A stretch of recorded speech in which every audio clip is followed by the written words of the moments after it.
Our director and founder of MASHURA Christian High and Junior Schools will be celebrating his birthday on the 4th of February 2023.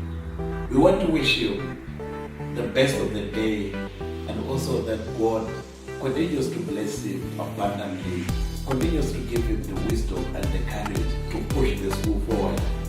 Thank you.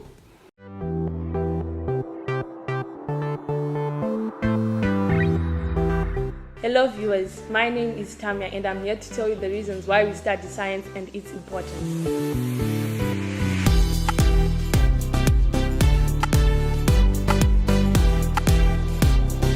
In this 21st century in which we're living in today, science has become an essential. Be it in primary, secondary and tertiary industrial sectors, science is an essential and it is being used in our everyday life. MASHURA Christian High School is long stigmatized. We offer the best in terms of laboratory equipment in science, and also our teachers are very qualified. We have one of the highest pass rates in the district and also in the province. So all parents out there, please bring your children to MASHURA Christian High School and Junior School, where we offer the best, where we always strive for the highest. Our motto is, our students are our pride, our teachers are our pride. Thank you. Tinokukwazisai muri yeZimbabwe. Kusangana kwatiri kuita kanhasira rimwe zuva nezuva rine zvaro. Musine nguva mukanzwa paya tichimutsana mangwanani toti mangwanani mamuka sei, masikati tozoti zuva rovira maswera sei.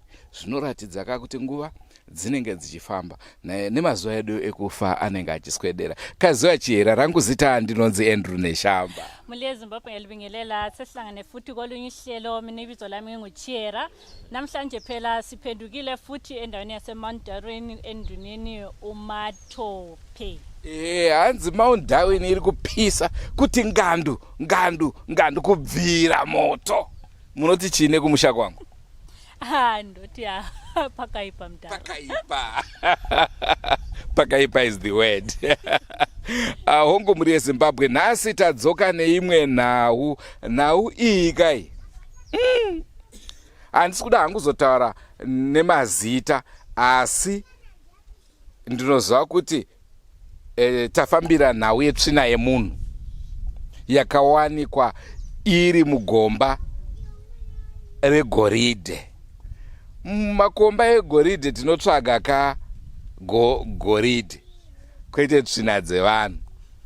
Ukazona takuwana tsvina yevanhu haisingori tsvina, muchaiona. Saka naizvozvo muri yeZimbabwe ndoda kuti vari kudya musaone chirongwa chinechi muchidya, vanosema musaone chirongwa chino richisiyei henyu, kana kuti munombotione nekunzwa. Kana tazosvika pachikamu ichocho mobva mati skip, handizvona chera chera mhuri yezimbabwe varamba kana kufirima varamba vatiza indotoshamisika kuti muri mutoro wenhau werudzi mukaenda kuri kurwiwa hondo hamubate yenyu pfuti here naichera hondo ihondo iyi ndeimwe nyaya Tsvinawo hayo ndozviziva kuti hanze wako uchitaura kuti kana uchichera mugodhi kana uchichera unofanira kuwana goridhe ini ndakamubvunza imwe statement yekunzi ukaona pane Tsvina ndo pane mari hamero kuti chokoni pane Tsvina ndo pane mari nai mune Zimbabwe ndo nhau yatinayo zuva ranhasi ndozati munoziva Tsvina yevanhu inopiwa mazita akasiyana-siyana zvichienda kuti romurudzi uyezve dzinotori nemanikname hatinoda hedu kutaura nekuti vamwe vacho zvimwe zvinonyadzisira futi asi ingori Tsvina yemunhu yatiri kutaura nezvayo so mhuri yeZimbabwe namhlanje indaba esilayo indaba yomuntu ole mine yakhe olomgodi wakhe lapha agebha khona igolide so mhuri yeZimbabwe ngicela nilingixolele lapha ku-comment section ngicela nilinike ibizo elilobuntu ibizo engizalisebenzisa maybe ngizahamba kwenye iprogram ufanele ukuthi ngisebenzise ibizo langikhona so ngesindebele kuthiwa luthuvi lomuntu indaba esilandileyo ukuthi kuthiwa kulomuntu wayethi egebha igolide kwakhanya ukuthi wahlangana lothuvi lomuntu oluningi so mhuri yeZimbabwe it sounds like rimwe zita randoziva kai so mhuri yeZimbabwe yindaba esilayo namhlanje nhasika pakaiba sekwanze semhuri yeZimbabwe tinokurudzirai kusubscribe kuDrewmas media Drewmas media taking you to another level nhasi tiri pane rimwe level zvakare pakauya tine mutambo pana mukaradzi pasango apo tichichenesa sango tikati vakomana vane makomba uyai tiite rimwe chete nokuti chinhu chandiri kugadzirisa munzvimbo yenyu iropa newakaromba mukati memakomba tiite rimwe chete riri kudiwa nemhondoro mukati medunhu renyu vakauya naiyewo zvakare akauya ndokutsanangura tikati aiwa ndine muchinda uyu anda ndinayo tikati iwe uneka wakatora huko kudhuze nebhodha huko ukauya ukagadzira uchiti nhombo dzokugadzira nadzo pagomba rako asi hadzisi nhombo gomba rako roda kuchenuwa kuita kuti pabude mari haana chaakaramba akabvuma mhaka yake akati wongu sekuru ndakatsvagawo munhu ndiye akagadzira gomba rangu ndobva ndamupa hari yanga yakazara hwahwa ndikati chienda unodira mugomba imomo kusanganisira nemicheka unosvika ndakamupa marairwa emicheka mutema noenhundurwa nomuchena chambwa chifocha nebute ndikati chienda unosima pagomba iroro kudzima urombwa hwawakaita asi hari enda pasi pakanoperera kucherera iwewe ndipo unonodira hari yedoro doro raibikwa kuna mukaradzi rokuchenura sango hongu sekuru ndamupa hariye handina kubvira ndaibata hariyo kana mucheka changu ndakangotaura iye ndobva asimudza zvinhu zviye nehari yehwahwa iye ndobva anodira akadzoka usiku hwakarewo kati asekuru zvamanituma nazvo ndasadzisa ndakati aiwa mhinduro ichauya iye akanga asingazive kuti ndakanga ndaisa muteyo gare ndopakazouya akati sekuru ndine zvandaakuona pagomba ndikati muchinda inga ndakagara ndarevedza kare ndiye wanga wakabata wakapuwa kanhu aka uchinzienda unowandudza pagomba asi nasu unochachinja kuno kuchinja kwacho ndiko kuko zvachaita uku ndogwenzi rawakatora rashanduka ndosaka muchiona vamwe vanotora zvavanotora vamwe vanoshanduka kuita makarwe mumwe anozonzi paoneka mvuu mishonga yavanenge watadzira miko inozoshanduka kuita zvinhu izvozviye ndo zvakafanana nerimwe chete iri remuchinda uyu kureva kuti chinhu kudira kwakaita hari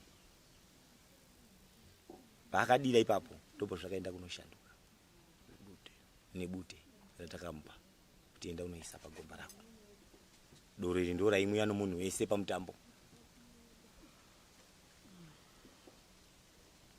Ndio pakazoya achitaura nhau dzake idzi tikati aiwa nhau dzako dzakuda kwamambo titaure nhau dzako mambo aripo saka maona tiri pamusha pamambo ndiro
Muchaona aranga here uyu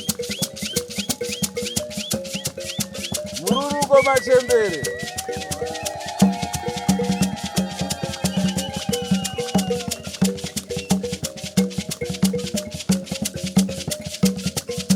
senguva dzese tinokurudzirai kusubscribe kuDrewmas Media.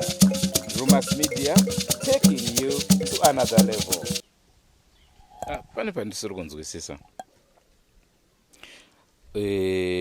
Yataona iyi tsvina. Saka tiri kuti mishonga yake ndo yakashanduka kuita tsvina. Ndiro romukuru wangu. Kuti tsvina iyi mushonga wake wakashanduka kuita tsvina. Mushure agadzira gomba achida kuti pfuma ibude. Tikati tasvika munzvimbo tiri kuchenesa sango. Kuno izvi zvenyu zvamakaisa izvi taakuchidzima. Taakuchikuisirai zviri kudiwa nemhondoro zvine muko. Nokuti hamudiwe chitsvuku, hakuna mukadzi anodzika pasi pegomba, zuva rechisi hamusenze, ndo muko mumwe chete. Nokuti ukaretadza muko iyoyo, unenge wakusangana nazvo, unenge wakusangana nazvo. Sekuru zvichireva kuti uyu munhu akaromba asingazive here waangachiziva kuti akatora chinhu chinomuitisa mari but asingaziva kuti akaromba? Akatora chinhu chinomuitisa mari. Kutotora kauchiziva. Kutotora achiziva kuti chinhu ichi chandiri kutora ichi chinonditisa mari. Unopuwa tori tumudzi zvinozoshanduka zvaita kudai. Unopuwa kari kamudzi kwaunopuwa kunzenda unosima zvakadai medzisiriyo zvaakushanduka. Right, touyawo kwamuri. Ndoziva kuti ruzhinji rweZimbabwe harusati rwaziva kuti tsvina yatutaura nezvayo yakamira sei. Pane here zvamungatitaurire zviri patsvina iyi zviri kuisiyanisa nedzimwe tsvina dzese dzinoitwa nevanhu? Yakasiyana netsvina dzinoitwa nevanhu. Asi ikuratidza kuti tsvina iyi ndeyemunhu, asi iyo tsvina iyi hainhuwe, haimharwe nenhunzi, haiore, inoramba iri zvairi. Yaane masvondo matatu yakangodaro, yakanyorovera manyorovero yakaita, asi isingapetuke. Chero kuti tsvina iyi itsvina, asi haisi tsvina yakafanana netsvina inoitwa nevanhu. Yashanduka nezvakaitwa nanasekuru isu. kuti aiwa mwanangu wakabata zvinowabata mwanangu tada kukuchenura kuti zvinhu zvako izvo zvibve ndopatakatora doro rikuchenura sango rakabikwa takatora zvakare bute tikatorawo zvambwa zvefoja tikatienda kunosima ndokuzopanduka kwakaita mudzi wake uyu uchiita tsvina nokuti wakuonekwa neruzhinji kuti chinhu ichi nokuti pese paaishandisa achiita tumari twake zvanga zvisingaoneke. Saka zvichireva kuti nekubudikidza kwaita tsvina iyoyi mari achiramba achiita here kuti zvavharana? Mari yaakajusa pamugoti wake zvasiyana nezvaakuita iko zvino, nekuti izvi takazvigeza kuti ngazvibve, hazvisirizvo. Ari kutsverera vamwe mari, migodhi yevamwe vasina kurompa iri kutsverwa nekuti inenge tsverwa nemishonga yake. Saka kuchenura kwatakaita kuti zvifumuke, kuti zviite zvamaitiro azvaita izvi, mumwe nemumwe akubata chouwiri vafanana. Chakudiwa itsoka dzedu kutsika kunokumbira zvakare. Chakudiwa itsoka dzedu kunokumbira pagomba ipapo. Kuti kutaura kuno ari kuchema tapashabude mari. Tikati aiwa. Ndosaka muchiona kazhinji tisati tagadzirira vana ava makomba tinokuti reurura zvivi zvako. Vamwe ndopa vanodududza pakutaura chokwadi chake chekuti ndakatora tumushonga twakadai ndipo tinoti pupura mhaka dzako tisati kugadzirira gomba rako. Kureva kuti muchinda uyu tichatotsika netsoka idzi kutoenda zvakare pagomba paye kutomukumbirira kuti ndarama dzichibude, nekuti kutaura kuno yakubuda tuduku kureva kuti mhepo dzepasi dzatsutsumwa nezvaakaita, nekuti akanga akaisa mhuka yake pasi ndiyo inenge ichifusa mari. Saka ndiyo yakanorohwa nedoro rakaiswa nefoja, vachashanduka vachafa, ndo vachanoungana vachaita tsvina iyoyi isiri kuora iyi. Saka tiri zvinhu zvacho kachera zvakaoma. Tiri kuti isusu pari zvino ungatimboti iwo mushonga wacho uchamushandira, haana kuuraya vanhu here nemushonga iwoyo? Gwenziri harina kubaya munhu, asi kutoti ranga risati rabaya munhu achiritora, nokuti munhu akati hafu chitendero hafu chivanhu. Saka akadzokawo zvisanganisa zvese panguva imwe chete.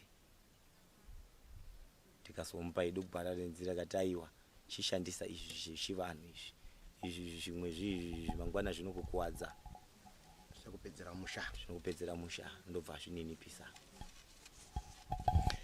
Kunzima Stano. Kunzima mbule Zimbabwe. Ngiyathemba namhlanje liyabona sesiphendukile futhi kukhulunzovu.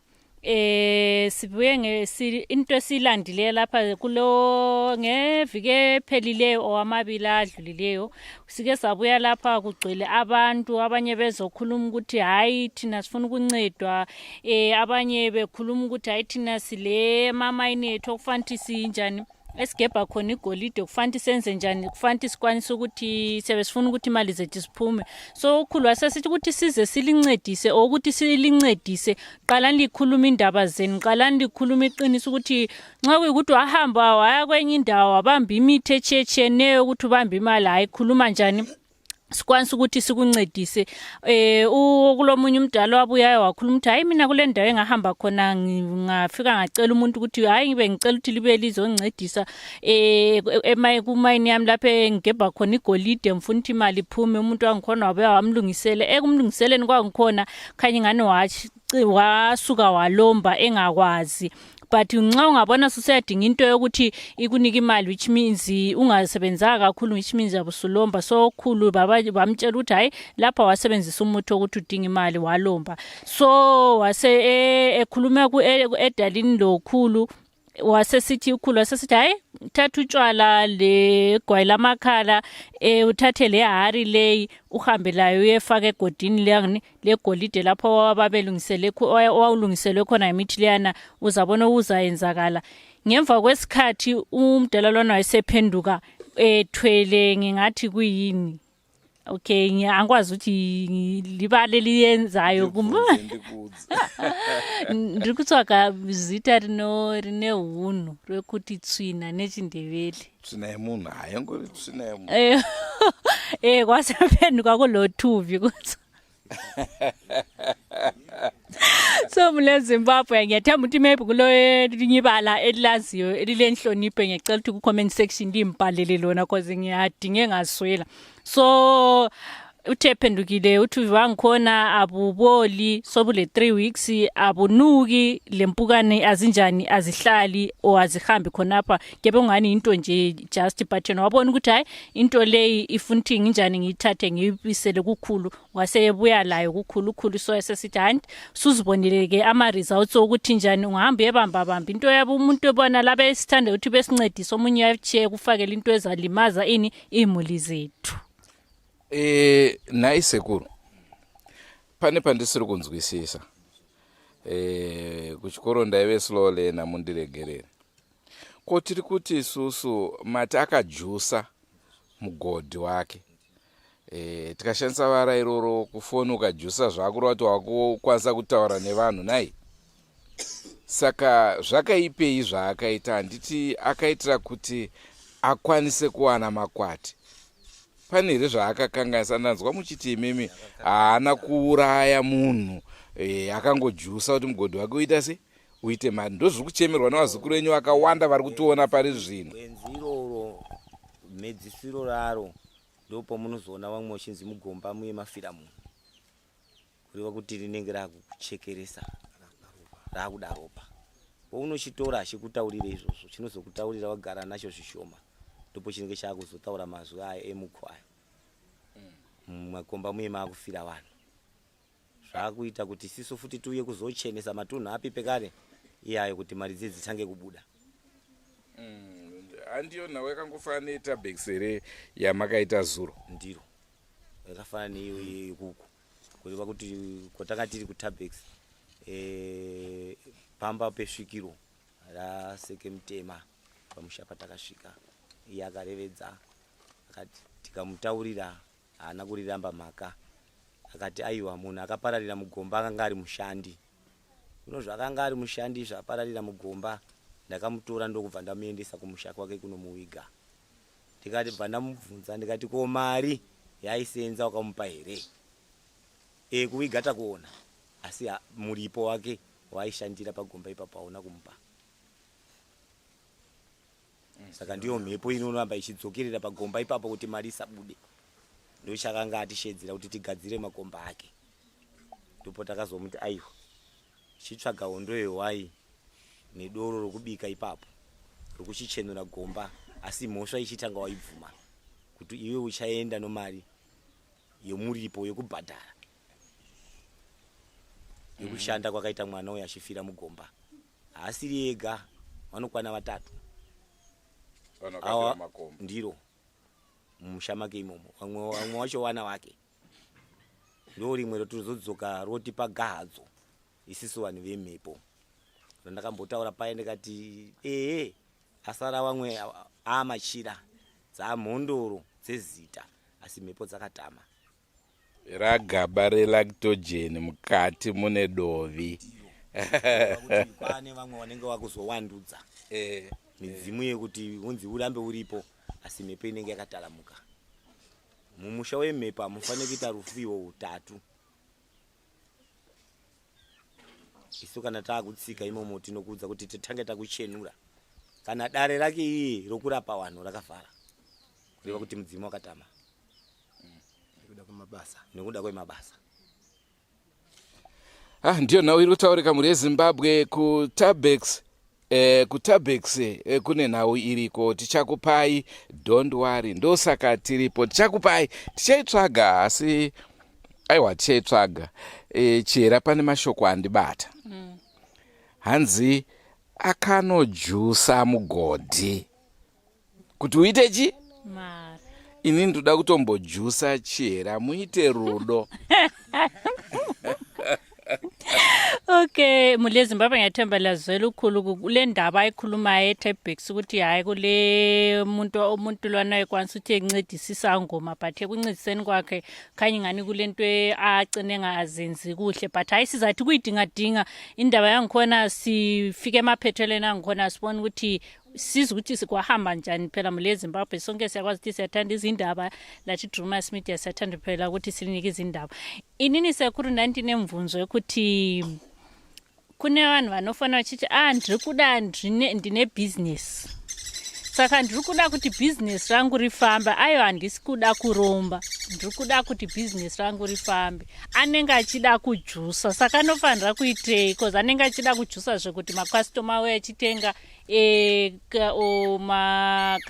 kana echitengesa zvinhu zvacho zvitengesa saka anojusa sei kuti network ibate. Hakuna dare ratinoti kwatiri isisu tinojusa. Isisu unopinda mudare nemari yako. Madhora ako 5, chambo chako chifoja nendamba 4 dzako dzomucheka mutema wakadai iyoyo. Ndopinda nadzo mudare. Wopandiwa matare ako. Wapandiwa matare ako ndopo unozoudzwa kuda pemwe munhu akadara nebusiness yero zvisiri kufamba ndo wamwe wanenge akabata karombo nokusaziva kakanganisiwa muko kuchitorewa mari vamwe ndo vanoenda kunganga opuwa karombo kaye wakatorewa karombo kaye tumwe tunenge tuno muko ukunza kuita wakadzi kana kuti afana kurara nemukadzi kana une gwenziri iyo unokufarisa adhakwa vaita orisiriro wedza mangwana zvaakuramba kuenderera mberi mishando yake ndiro asikana uchiya kudare tinokuudza totanga takusuka tozokupa fembo redu rokunoshandisa iro ribute rinobva umo ndiro ratinokupa chete enda unoshandisa zvakati nezvakati pachitoro chako ichocho kumbira mhepo dzerudzi rwako dzikuzarurire makwati zvatopera pfuma yako yakuya.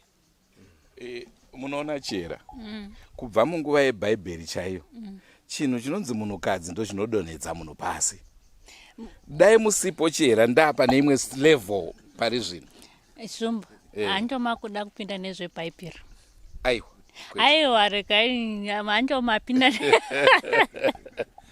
taura henyu ndapinda neBhaibheri anonzani uyo mukadzi akavinga Joseph here aiwa ndimurundudza nezveBhaibheri taura henyu anga achivinga anga achivinga murume chinhu chinoita kuti varume vadzike ndoti vachivawire pasi kana uchiita mabhizinesi vakadzi dai mukavhara maziso mokonsentrata mabhizinesi enyu mokonsentrata zvinhu zvenyu zvamunoda kuita hamuoni vakadzi vharai maziso muite chiripo kachera ndechekuti kana indikatenga doro kana kudya sadza chaiko kana gochi haipinde kana haranga dzisipozve ko handindimi munopa mupururu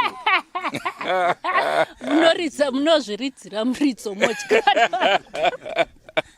zvinizvika zvingave zvemumabhaibheri asi mukatarisa even nyika chaidzo dzinodonha nemadzimai aya zvakawanda zvinoitika. Nyaya inobata pamusoro pevari kutaura nezvemabhizinesi izvo kubatsirwa vanobatsirwa asi chiripo ndechekuti zvimwe zvezvinhu zvinenge zvichimubata kuti asaite bhizinesi rake zvakanaka zvimwe zvinenge zviri zvedzinza zveurombwa hwakaitwa nevakuru kana zveurombwa zvakaitwa newabereki wake kana zveurombwa zvaitwa nemukoma kana munin'ina zvinenge kuda kuti zvirefurwe zobviswa izvo zvinenge zvakaitwa zvochenurwa otanga kuita bhizinesi rake zvakanaka. Isu hatikurudzire munhu ari kuita bhizinesi rake kuti aite zvemakwati aite zvemagodobori ngaatsvete pasi tiite zvepasi chigare zvinomuyamura anoendera mberi nebhizinesi. Zvino kana ukaenda kwana godobori ndo paya pekuzosangane neharanga wakusangana neharanga usafanira kusangana neharanga wakuwana maminimini wakunzi aiwa muchitoro mako hamukwanise kuva muchipinda mwana mudiki mutemo waunenge wapiwa akuresa mutemo wake wakapiwa nen'anga dzake. Isu vemhepo kana tichiita izvi tinotanga tabvisa mwetsvina iyo inenge yaitwa iyi yamusi kuteedza ipasi tigare, tobvisa izvo zvakaitwa nechinyakare vaibata magwenzi vamwe vachibata zvitsvuku, dzinza rakuwana matambudziko nekuti zvakare zvinhu zviri kunetsa zvizhinji zvinhu zvakaitwa nemadzitateguru edu ekare kuti vaibvisa vemhepo mumusha vobva vaisa kuti vaite neun'anga kuti vasimukire varasika tsika dzepasi chigare. Un'anga ngaubvo uwo ndo wauraya nyika. Vamwe vari kuti yangu nditaure nchidai pari kutaura uyu muchinda uyu panhau yesvikiro nemhondoro gombwe masvika kwatiri makombwe ndafara sekuru. zvinenge zvine mutsauko wazvo, kozoita midzimu yenyika inenge iriko nevavhimi hondo pairipo panenge pachida kuenzaniswa kumhepo idzodziye dzaenzaniswa sekutsanangura kwandiri kuramba ndichiti ngatibatsiranei vana venyika kuvheneka mhondoro dzedu dzimwe dzekare dzimwe dzatinadzo nhasi kuti achiri munzira here kana kuti akatama. Kuno mapepa anopuwa ekupaziswa aya ndosaka muchiona chinzi dzokai pagore rega rega teererai, inenge iri nhau yekuenda kunoona kuti achiri padare here kana kuti akatama, nokuti nhasi uno unogona kuramba wakazvisimira izvi iwe wakauraya munhu akuchenura ipapo ndiani? Hapana.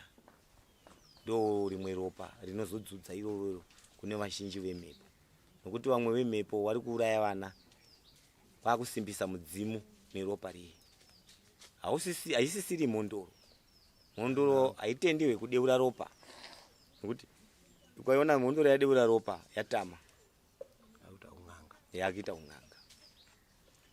Nematauro ari kuita sekuru kachera inini ndine plan. Isu ngatitsvage munhu anojusa mugodhi, tojusirwa mugodhi tomboti rove ngapedza todaidza sekuru votichenesera kana apa background momwe handizvo here nai sekuru? Inozoenda here mari ikati tatonayo for good? Mari yake anenge anhingirikina panguva iyoyo hungu mari iyoyo munorarama asi haina chainotenga chinooneka. Ane chiguruguru chakanaka chandotonzwawo kuda chichafa here ichi muchinda uyo? Zvimwe zvazvinoita nezvokuti zvimwe zvinouya icho ndo chakatanga, izvi zvakazouya mashure, zvokutoriyo zvakauya mashure wakuita namikisano. Ndosaka makaona iko kwakaita ropa rakanyanya, rimwe ranga riri kuhwirana makomba, rokubayana wakuhwirana makomba. Ndo nyaya dzakazoita kuti vamwe wazobate mishonga ati pagomba rangu inini handidi anosvika ipapo, chero ndabuda chero ndiripo akuisa kamukomana kanogarira pagomba paye. Ndo ito tutu zvinozopedzera zvakuita maminimini zvinenge zvisina zita zvakuburitsa Tsvina. Iyo Tsvina ine mazita akawanda ne handozati hatingadedi kutaura mhando. Hongo muri Zimbabwe ndiyo nhau yatanga tiinayo zuva ranhasi. Muli yeZimbabwe ngiyathemba indaba kade silayo namhlanje limelele phele kwezinye indaba sichona silazo. Tinogara tichidzibura usiku nesikati. Ndakanzwa mumwe zuro uno yachitaura kuti Drewmas Media gore rino makadya mhiripiri, makadya ukwenzi. hanzi hamusi kumira.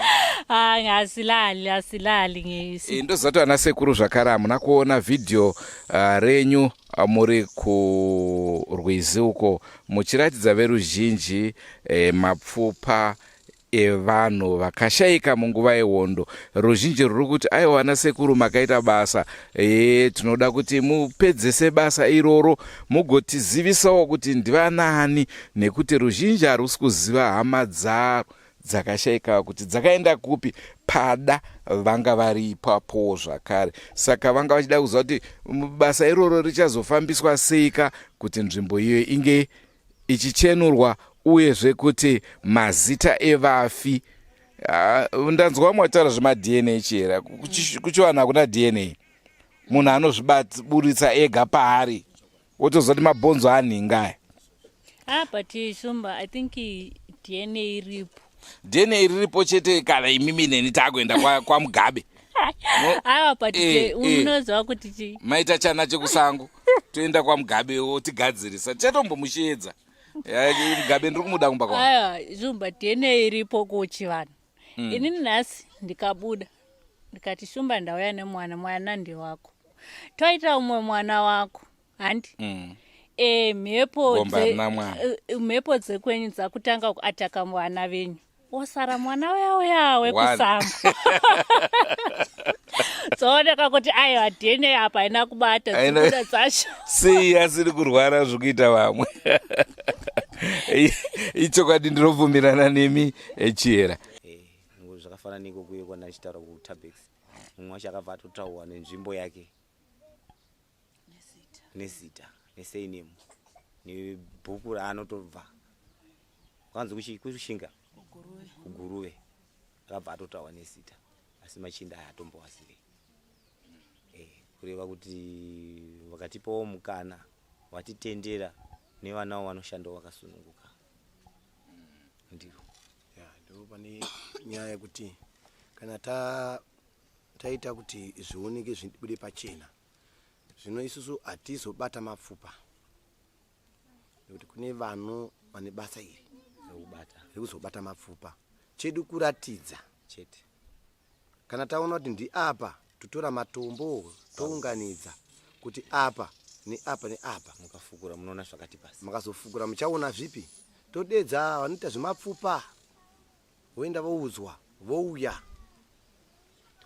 voonetsana pamwe chete, voona, ndo vanokwanisa kubata. Isu hatibati mapfupa, asi tinokuratidza igwara rekuti mapfupa ari apa.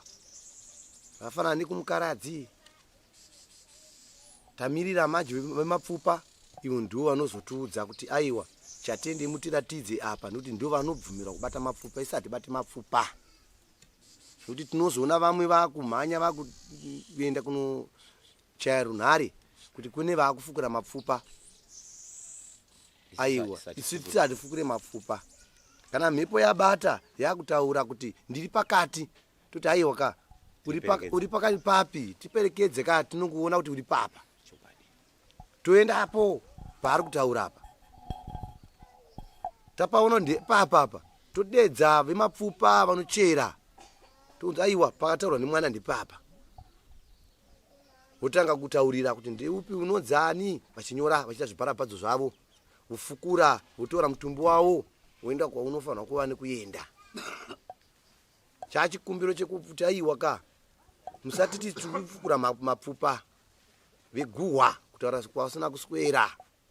Isu tinokuratidza chete, nekuti mhepo kana yabata toti aya andika utiratidze pauri pacho, tongonoradzwa ndepapa. Isu hatina chatinobata, nekuti kune vakaita nezvazvo vanofukura mapfupa, tovadedza. Taona zvishuwa kuti mwana paataura apa zvishuwa, asi takutora munhu wemapfupa ouya akaita zvemapfupa zvacho, ouya ofukura otora, anoziva mafambiro anoita. Isu tiriwe kungotara kuratidza chete, ndo zvatoda kukuudzai izvozvo. Imwe nyaya zvakare yekuti tiri pakati pekushanda basa rekuchenura nyika. Tine matambudziko atiri kusangana nawo evanhu vaya vane midzimu. zvino vakavandudza neun'anga. Zvino pesa apa vanga varipo. Zvino pauya sekuru vakabva pamutoko vanonzi Nzou vamuri kuona. Vauya vakabata mhepo dzimwe dzamuri kuona dziri kutaura dzino dzinonzi akasoko, nedzimwe mhepo dziri kumachembere dzamuri kuona avo.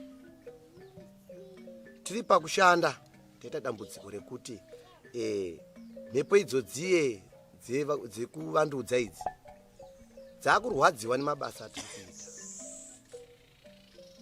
ekuchenura nyika. Vakutitsvagira mhosva dzatisingazivi. Zvotsvagurudzwa zvinono hapana, asi vane kuti tiri kuvabvunza kuti ko pese paitika kuti zvisvike pakudai, ko manga muripiko muri masvikiro. Zvino kana muda kuti muchenurwe nemuenzi akabva kunzvimbo yekake achiuya kuno kuzoti aiwa ka ndauya zokuti ndikuchenureika basa riitwe, nekuti tibate basa riri pasi tigare, nekuti ranga raputsika. Tinoziva kuti nyika ino yakabuda nemuchimurenga. Tine makomburedze ari pasi anobata zvakare patinenge tichifamba tichichenura. Vechidiki vari munharaunda vanga vasazive nhoroondo, vakuputsa nhoroondo yenyika, vakubata tusingabatwe. Iko zvino vakuziva nhoroondo yedu nekwatakabva, vakuziva masvikiro avo anga ari mudunhu,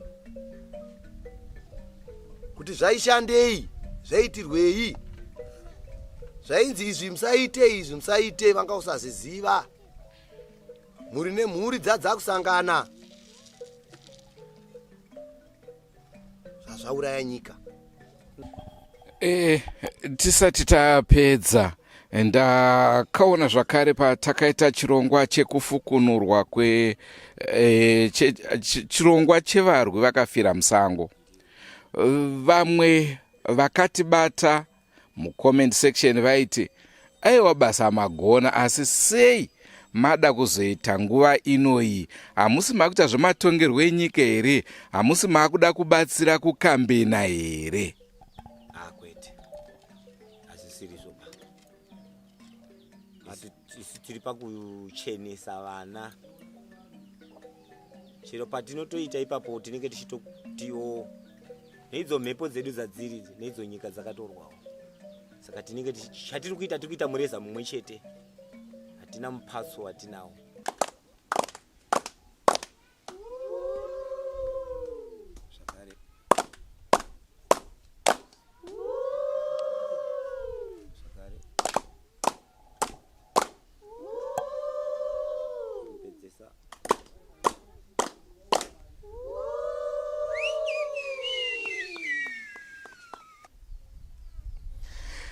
Angari mafaro edu muri Zimbabwe kunge tichitandara nemi muzuva ranhasi. Ndofunga nhau mainzwa, nhau yataurika mainzwa, zvataudzwa nanasekuru pamusoro peTsvina mazvinzwa, zvataudzwa zvakare nanasekuru pamusoro pemapfupa mazvinzwa, kana chera zvese zvataurika mazvinzwa.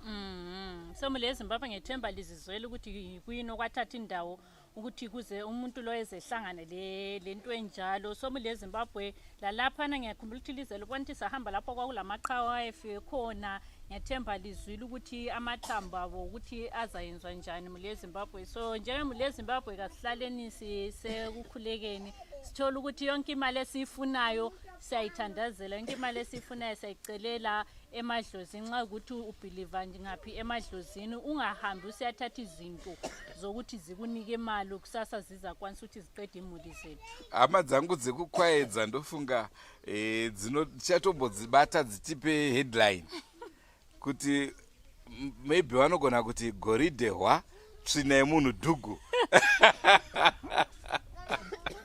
Muri seva ndokukwaedza ndokukwazisai. ngatisanganei mune zvimwe zvirongwa musakanganwe kakushare kusubscribe kana wakasuruvara kana uda kuziva nezvemunyika yako uchida kudzidza hakuna imwe channel yaunokwanisa kuwana izvozvi kunze kweDrewmas Media ndosaka tichiti Drewmas Media taking you to another level. Goodbye my friends, goodbye my friends, wakamboonana tichazoonana nerimwe zuva hama dzangu. Goodbye my friends, goodbye my friends, wakamboonana tichazoonana nerimwe zuva hama dzangu. Ini ndokwenda kubasa kwangu, iwe makiwe mkaranga,